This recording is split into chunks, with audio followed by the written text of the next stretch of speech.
Ligura gjithashtu në bised. Ylli,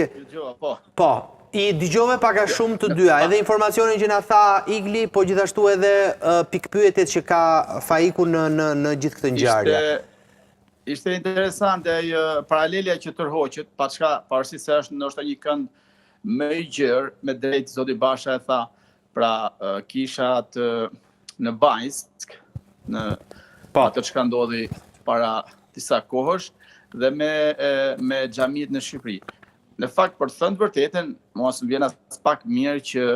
xhamit, objektet e kultit, lakohen në një rast të tillë dhe me një ngjarje të tillë. Dhe aq më tepër për gjatë muajit, kryesisht për gjatë muajit Ramazanit, ka qenë kjo tentativa për të kamufluar, për të fshehur pasardhësisjes nga shënkolli I zotit Laze. Dhe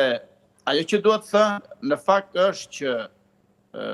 jo vetëm që s'është as pak pozitive, por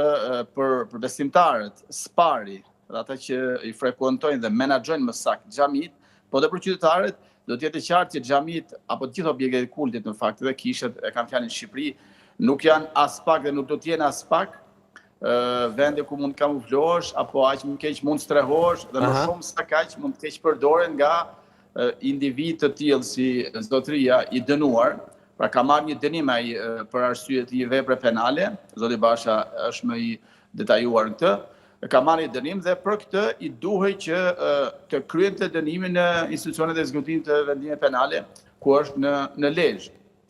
Dhe ajo që jo vetëm pyetja, por ajo që duhet të sqaruar për besimtarët është që kamuflimi apo atyre të cilët mund ta kenë kryer nëse s'do dëshiroja as ta mendoja dhe as ta besoja, me dije ruajt në një person I tillë për gjatë një periudhe të paktë, po them gjatë Ramazanit, një muaj 30 ditë, është sa e papranueshme dhe e dënueshme. Pjesë e një faji,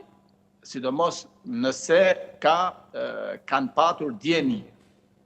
sepse kjo I hap një rrugë, për fatin e keq hap rrugën e jo vetëm pikpyetje, por edhe të pasigurisë në objektet e kultit. Çka pastaj sjell jo vetëm bjerrjen apo rënien e imazhit të asaj shenjtërisë që kanë objektet e kultit,